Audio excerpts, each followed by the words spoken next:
Hello, this is Lisa Russick with the podcast We're All Psychic, and we have Donna today. What's up, Donna? Nothing much. Nothing much. Nothing like a good Coca-Cola from Mexico, you said? Yeah, Mexican Coke. I'm going to answer your question first before I tell the listeners about this, but okay. Do you still think we're all psychic? Yeah, she still thinks we're all psychic, right? Is that your I do absolutely think we are all psychic. Okay, good.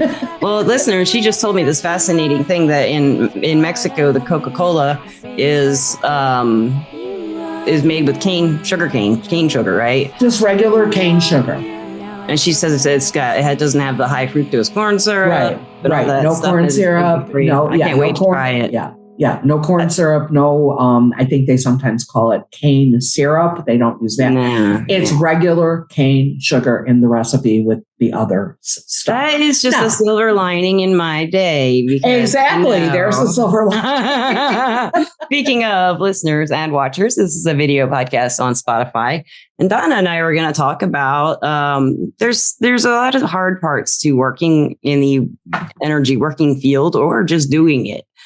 And working with your own energy or with other people, especially. And so Donna and I were going to talk about that, but there's always a reason for it, is what we both think. And we always kind of, well, if you're lucky, if you find out later what the silver lining is, but you can kind of look, can't you? You can kind of figure where it might go, even though it's really hard with clients sometimes. Mm-hmm. So that's basically what we're talking. I was thinking more with clients and managing my life. Mm-hmm. Time management, with it. I've had some hard times around that too, and getting burned out. But for example, listeners, a silver lining to me with getting burned out with the first phone platform I worked for was that they fired me. But I was really ready to do something else then. I was ready to, I did continue a little bit with the psychic work on another line. And then I decided, I'm not, this isn't for me right now. I really want to go to ghostwriting, and writing ghostwriting is really what I wanted to do, because I didn't have any success with my own fiction, which is a very long story. It's not that their fiction was great, but it's a really weird story. I'll have to tell you that someone took my name. Oh, nice. But I was just starting. Yeah, that's always great. Yeah, she's still around too. It's very strange. I don't know if she's a real person or not. I've talked about it here and there on the podcast. It's just very strange. But the silver lining to that was that I did get some really great experience when I was younger, when I was in my 30s, and I had the hustle before I got burned out on that, 12-hour shift of constant calls, we weren't paid nearly as much as what professionals are paid now, I think, on most places. Yeah. But it was such high volume that, you made decent money. I did. It was the best money I'd made, except for running sound in a Catholic church. Mm-hmm. And, but it wasn't about that. It was more, there was something frustrating about that though, because I never got like my regulars that I did in town. Mm-hmm. And then with Everclear, or, I have regular clients that, that's my favorite part of working, but that's also hard because you see them go through some really incredibly tough things. Like, can you give an example of what you? Oh, for sure. And I also have worked various lines. Very happy to be working on Everclear now because I like that platform. I like the opportunity to actually build some client relationships. A lot of times it's just, it stays very anonymous. And I'm not talking about people's privacy, certainly. No, yeah. But it's the idea that you may get that 3-minute or 5-minute call and never speak to them. Yeah, never know. Yeah. Yeah, and never know, But yeah, definitely health issues, although we can't read on health. Yes. There, but and that's okay. And I respect that. I understand. And the clients respect it too. Yes. They realize they're usually not calling because they want guidance about their health. Not usually. It just comes up. But as they're going through it and everything else in their life that impacts, we're certainly able to look at that and help guide them through that piece of it without treading into the medical field where this is just addition to definitely. Yeah. So certainly I have a very dear client who's gone through, and she's a client on Everclear and has gone through, quite a journey now with her health and how that's impacted her relationship. Yeah. Because it has, and So there's ways, because everything is interconnected. Everything in our lives is interconnected.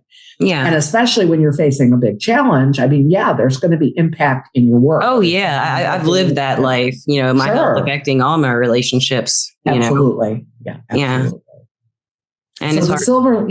And it is hard to find the silver lining sometimes. I mean, and I'm not about, unicorns and pink, clouds. And I kind of am. I love it. I love it I love to fantasize about it, but I realize that when life knocks us on our ass, you should pardon the expression, but when life knocks us on our ass, right at that moment, the unicorns and the rainbows, farting out their ass, are not exactly, they're pretty thin on the ground at that moment. They're not helping you out too much, are they? Right. And at that moment, I think it's really, to me, it's about acknowledge. It's not about getting stuck in a loop of negativity, but you can't deny that to me, you shouldn't deny your feelings. That doesn't necessarily mean you should act on them. Right. And it doesn't mean that you should feed that. Right. But not being able to say in that moment, oh my God, this is really pretty terrible. And it sucks. Yeah. Right at this moment where I am it's not a place I want to be. It's okay to me. It's okay to say that. It is okay.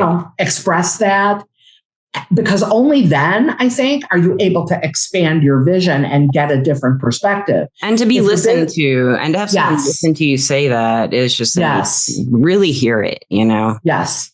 And really understand.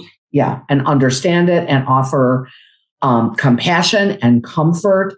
To me, that's not self-indulgence. Don't you have that urge? You want to heal her? You want to be like a magic magician and be like, you're all better. You want to make it all better. Yes. You want to make it. I love my clients. I really do. Even my difficult clients. I know what you mean. I love all of them. Yeah. I love my clients, and I want the best for them. I want to see them have the lives that they want. I want to see them be happy, healthy, successful. Yeah. All those things. And so, but giving comfort when someone's hurting, to me, there's nothing wrong with that. And I think I actually think it's an integral part of the whole healing process. That's why when you can continue to work with somebody, you can kind of keep going on that journey, right? At least for a while. Exactly. Yeah. Yes, definitely. And yes, we'll get to that at least for a while part. I'd like to save that for the end. Yeah. When they go bye-bye because they're happy. But I think for me, a difficult thing is never knowing what happens to some clients. Mm-hmm. You can be working with them maybe intensively for a good maybe month or something, or you have talked to them for maybe just a few times, but it was intense, or even a long-term client.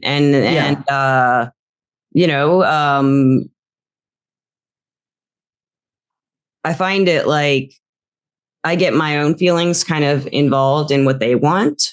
Yes. Sometimes. And then their projections, what they're worried about, I will think is true. Yeah. They're all sure he's cheating, or there's another woman, or she's got another guy or something, but that's not really hardly ever going on from my point of view. Yeah. It's usually they're thinking things through, or they're not even interested. If it's that kind of situation, if they're stressing, the person I'm with is working through a love interest or their romantic side, because that's usually why they first call, or their career. Yeah. But when I've been working with them for a long time and seeing it change, I've been wrong a lot. Not wrong, but I'll be like, one day the lover is really like affectionate and great and present. They're all saying it. The cards are saying they changed their ways and stuff like this. And then the next day it's all like, boom, crashes down. And, I'm like, well, why? Why was it last night and not today? So those are experiences. That's what my silver lining was there. Like the cards would reflect right now. And in that particular case, the person involved had a mood change. That's all it was, mood swing. Yeah.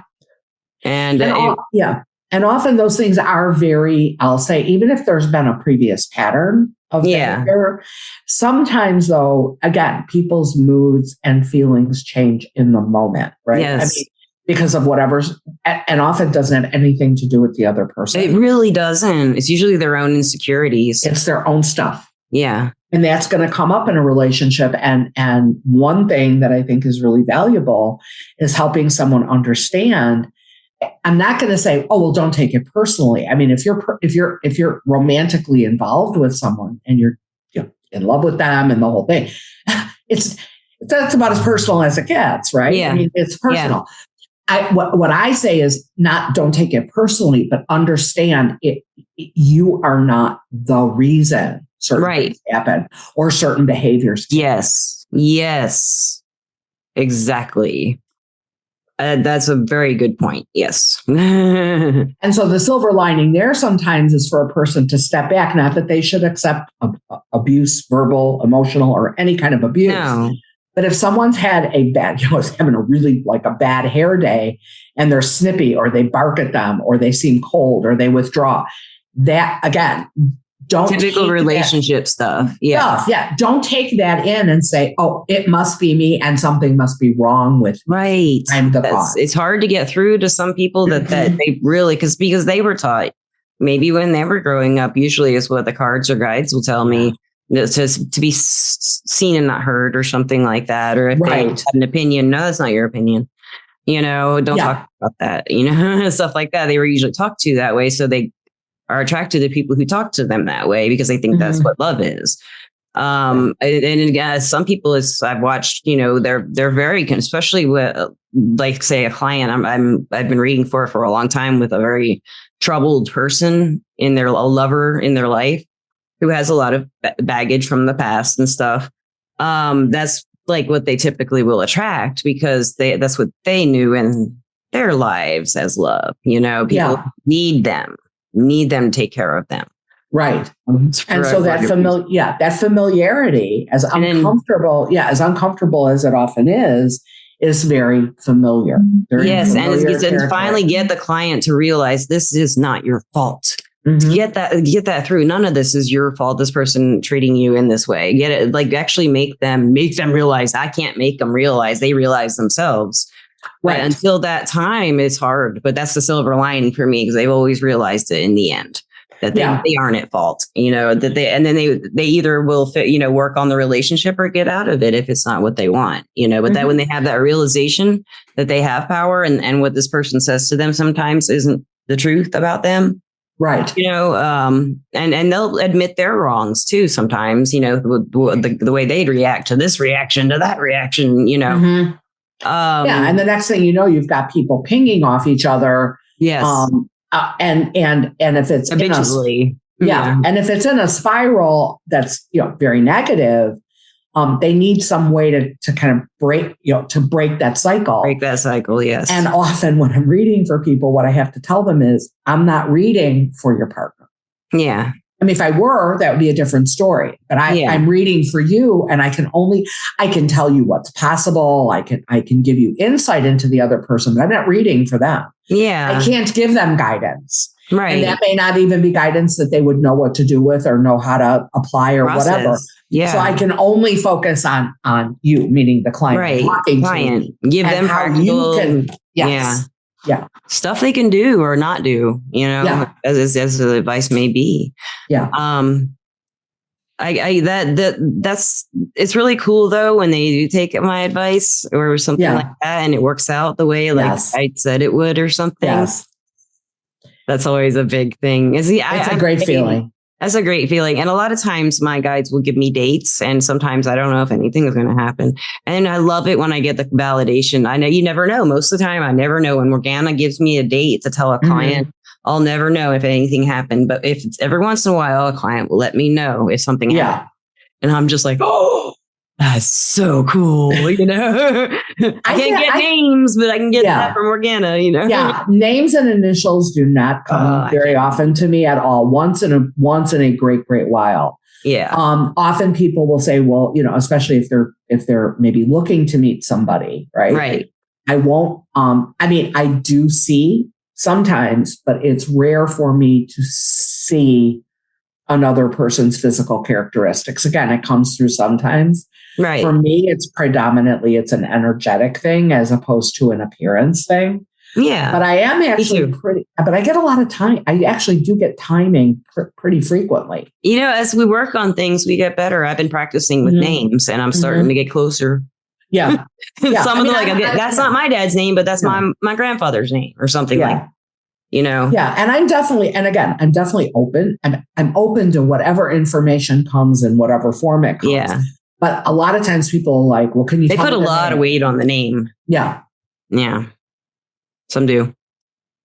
And I don't know why. I guess for me, it would be about I guess it's something to look for is if you have a name.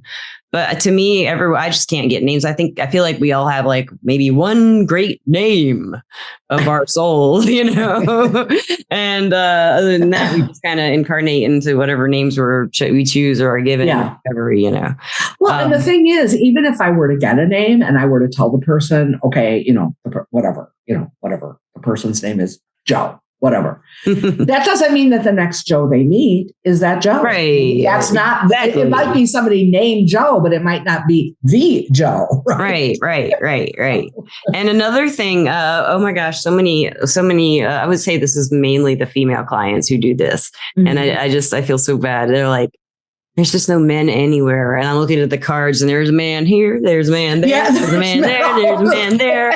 Like, you got all these men. But I can understand if they're not the ones you want. But, I'm just like, you have so many people interested in you and they don't believe me. They're like, no. I'm like, yeah, they really are. People are interested in who you are. A lot of people calling the line or calling into a place to a psychic or even coming to see one. Mm-hmm. Usually it's a crisis or a curiosity. Yeah. But when they keep coming back, it's like they're learning themselves. They're usually people who have lived life very sensitive, and to the energies already, and they already know something about it. Unless I'm doing like a festival or something, or an event. Usually, I will get people who've already had readings at some point or plenty of, Yes. That's and when the relationship, the person when they're starting to date or something, usually is when a lot of people start calling for the first time. Yeah. Like, what is he doing right now? Right. And I feel like that's a really sensitive time for everybody in that relationship. And how the beginning is so intense. And he doesn't text that one day or two, or she doesn't, reply right fast enough or whatever. Yeah. Million things, because you don't know them well enough and your heart's all, whoa. Yeah. And you're like, oh my gosh, that's it. Feel it in them. Yes. Yeah. And I'm doubting it. Yeah. I'm doubting it. Yeah. Maybe he's awful. I've been all about this, this relationship was going good. He seems great. She seems great, whatever. And all of a sudden I'm just right there with him. Well, I do have, and not that I have always applied it in my own life, and I will be the first to admit that. But my first thing usually right at that moment is, okay, so first and foremost, don't panic. Yes. Don't panic. Yes. I know how you feel. I have felt how you feel. I have been where you are. Don't panic. If you panic, you are likely to either do or say something to your own self or to That's that what I was about to say. To yourself, you'll mess your own self up. Yeah, you're gonna mess with your own head, and or you're gonna mess with the other person at exactly the wrong moment, but at a crucial moment. Yeah, and they're gonna be like, okay, psycho. or just say something rude and hurt their feelings. I'm not wanting to talk right now, and I can hurt their feelings. If they're not really close yet and they haven't worked to how do we converse yet, thing. Yeah. About the serious stuff, the heavy stuff, Yeah, exactly. Yeah. And I guess the silver lining there is when that communication really works for them. Yes. When they get someone, they're with someone and they're getting advice, we're telling them, I like talking to you. You have interesting things to say. That's why he's into you. Yes. And they're like, he said that. I was like, it's true. It's true. He's not lying to you. Yeah. Yeah. And then they realize their value and stuff too. Just random people and to this person, Yeah. And really, I think another silver lining is when a person remembers, and I really will say remembers. For some people, they really do discover it for the first time, just depending on what their background and their experience has been, their life experience. For many people, it's not that moment of initial discovery. It's a remembering their value. Yes, that's a good way of putting it. That's very good. It's like, remember your value. Especially in love relationships. Exactly. Don't devalue yourself. Don't for someone devalue, else. Yeah. And don't devalue what it is that you bring to the table. Right. Don't discount, right? But literally all the good and the problems. Yeah. Exactly. But don't discount yourself. Yeah. The better you treat yourself and the more you remember your value, not as an arrogant or a conceited person who thinks they're the, be all and end all, but that you have worth, you have intelligence, you have humor, you have beauty, you have those things in some combinations, right? And they're unique combination because it's you. Yeah. And someone will value that. Someone that likes you and is into you will value that. They will. Don't put that on the bargain. Don't discount that yourself and put that on the clearance shelf. Right. Because if you start devaluing you, believe it or not, then they will start devaluing. You'll act differently. You won't act like yourself. Exactly. And then they will devalue you. They'll start to question. Yeah. And they'll be like, why is she or why is he? Yeah. Why are they so different? Why are they like that? Yeah. Why are they like that? Yeah. What's wrong? Right. And if you do know what's wrong and you have done that, just explain it. If you just an aha moment and say, I was really insecure, so I went crazy. Yeah, I was having a bad time. Again, that's ownership of your own stuff. Yes.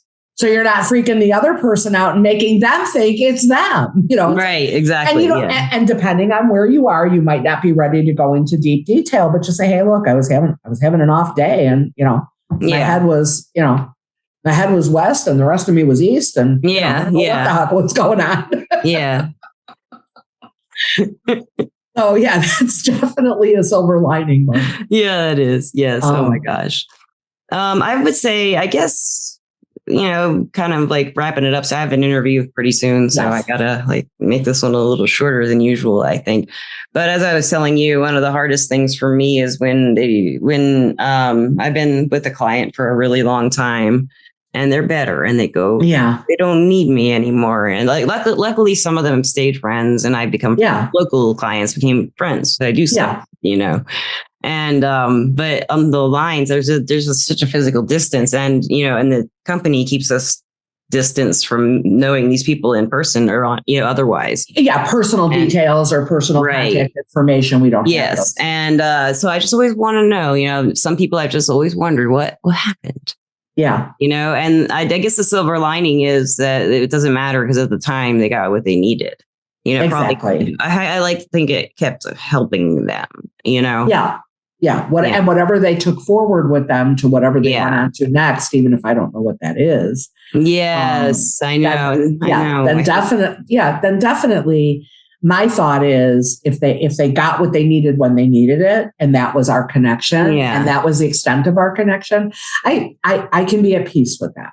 Yeah, I can too. It makes me wonder once I get a little nostalgic, I remember, and I think another thing that can be, the silver lining is when they come back and just kind of having the faith because you remember your energy. And when you do hear from them, their energy is just there again. It's like never stop talking, Yes. With those clients. Another thing I've had a difficult time with is abuse, clients who are being abused. And they know it, and they just won't get out of it for, they keep going back to it, or the person won't leave the house, and stuff like that.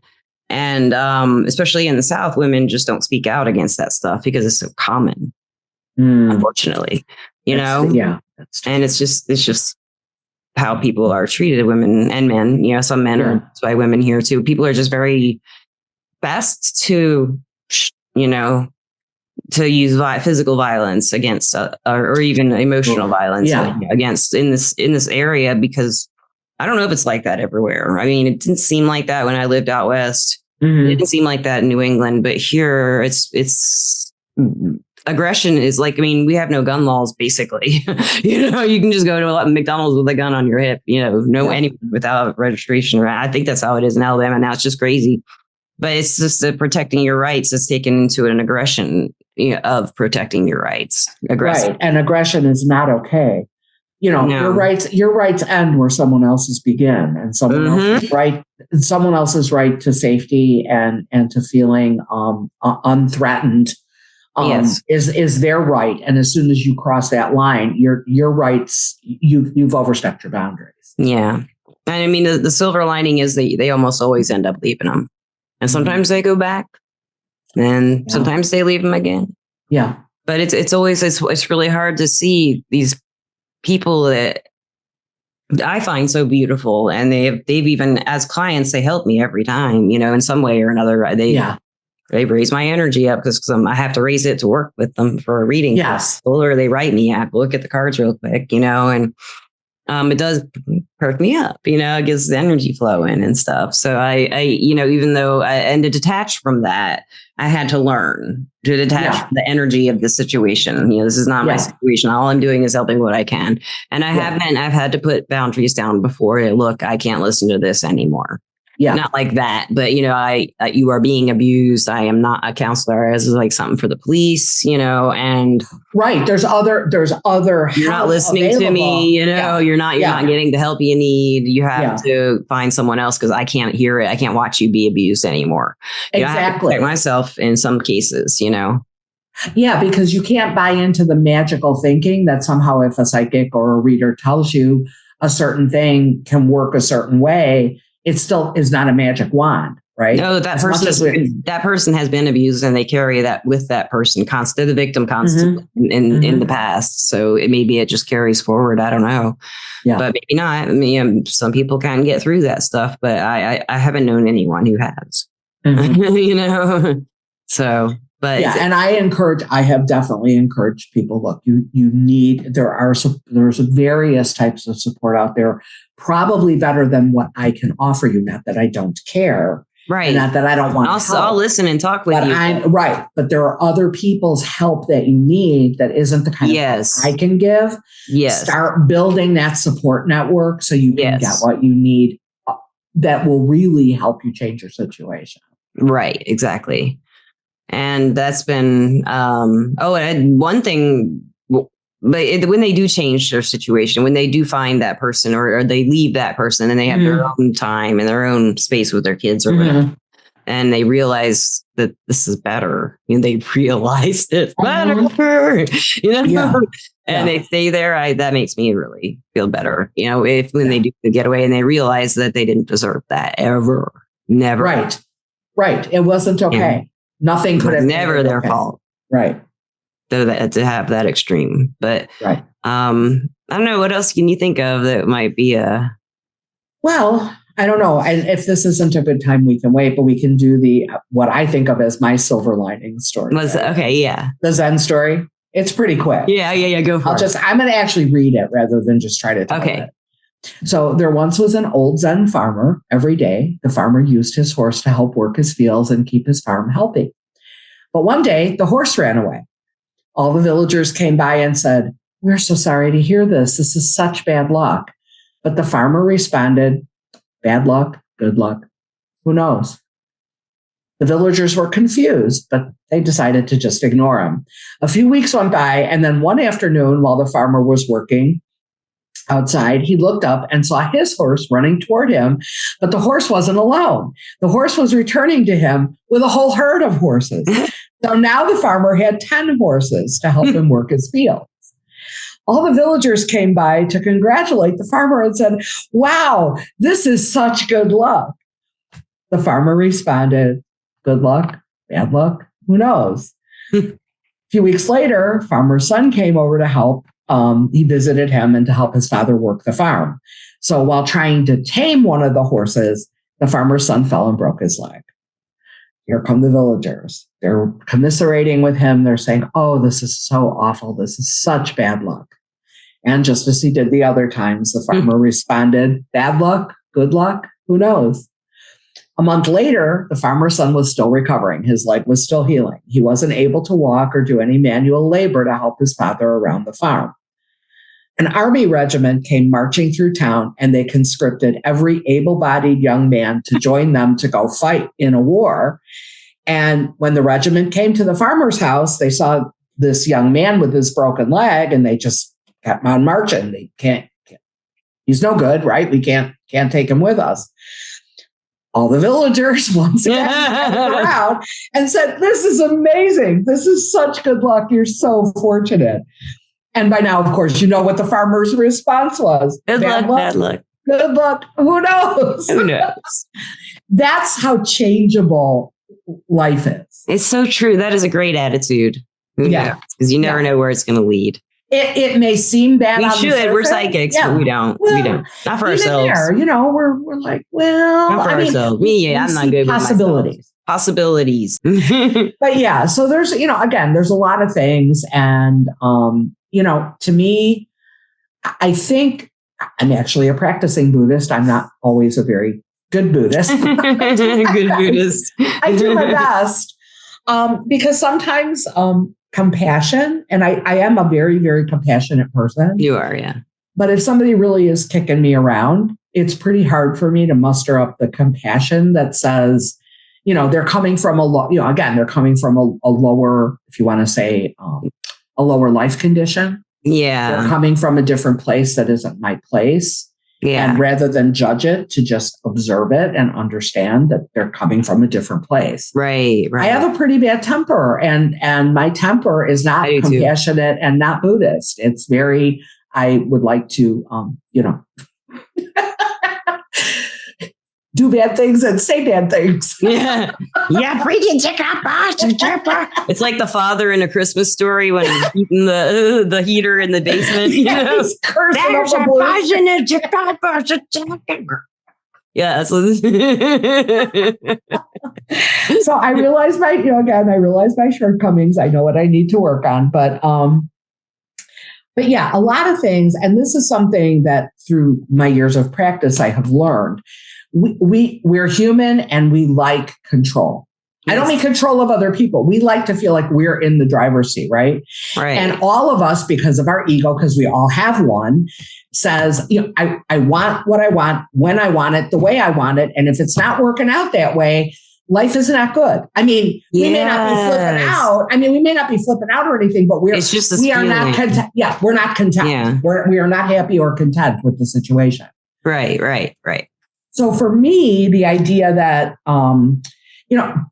what I've kind of shifted over to remember that there's a whole universe operating of which I only see a little piece, even as a psychic. Yeah. Or even when I'm in contact with the divine or with my guides or any of that, I'm still only seeing a piece. I am not seeing the whole picture. Right. By any means. Right. So I've tried to shift to preference. Okay. So this is not my I would prefer other than this not so great thing or what I'm thinking of as a not so great thing.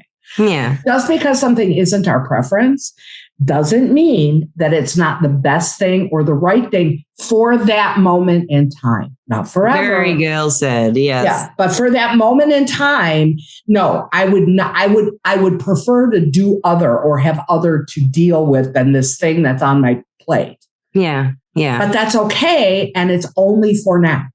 Right. It's not forever. It's for now. And that is the best silver lining. And every silver lining and every gray cloud eventually blows away anyway. Yeah, there's a comfort in knowing this too shall pass. Yeah, good or bad. And the bad, then you should be even more appreciative. Yes. Celebrate it and feel it and love it and embrace it. And the not so good, it will get better. Yes. And remember that and fantasize about the good times. Try, Yeah, because there is something good that will follow. Come out of this. Yeah. Yes, out of this hardship or this gray cloud. Yes. Absolutely. Exactly. Thank you so much, Donna. And I also want to thank our sponsor, Everclear. Everclear is an advice app and website, everclear.com, where you can get advice from psychics and empaths so you can get the clarity you need to create the life you deserve. And Donna and I are both advisors on Everclear. I am Lisa P, Leesa, letter P. And Donna M. I am Maria. Maria M. Oh, I got Maria it. Almost. Which I think a lot of people think is actually Mariam, which is Mariam. Mariam, which is very beautiful and biblical, but it's and we have a Miriam, and she's been on the podcast, so that's really confusing. And this is Mariam. So so that's me on Everclear. Yeah, I love you, Everclear. We love you. Yes, we do. And of course, Donna, thank you so much, as always. Any advice to readers out there going through a hard time with one of their clients and really wondering if it's worth it?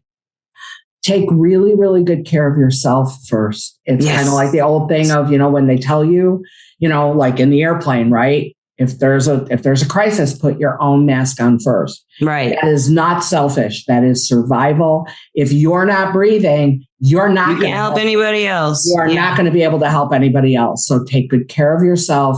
Show your clients love and compassion. Remember to check those boundaries and remember that their life is still their life. Their path is still their path.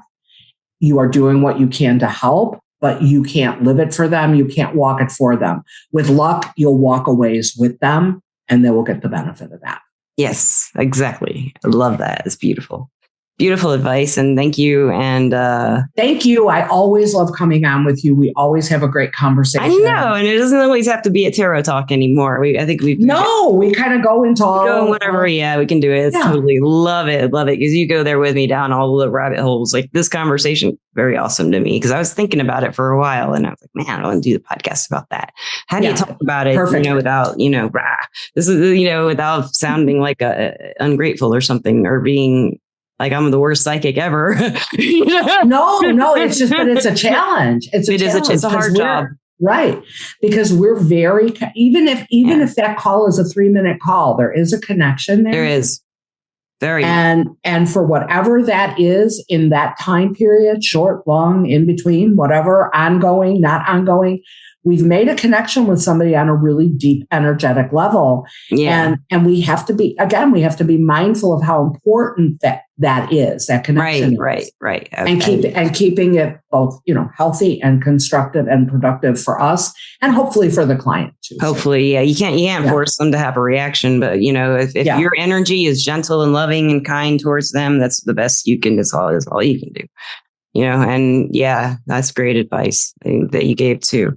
And listeners and watchers, we love you everywhere, wherever you may be. Listeners and watchers. And everybody have a wonderful time wherever you may be. Peace out. Bye. Peace out. Bye for now.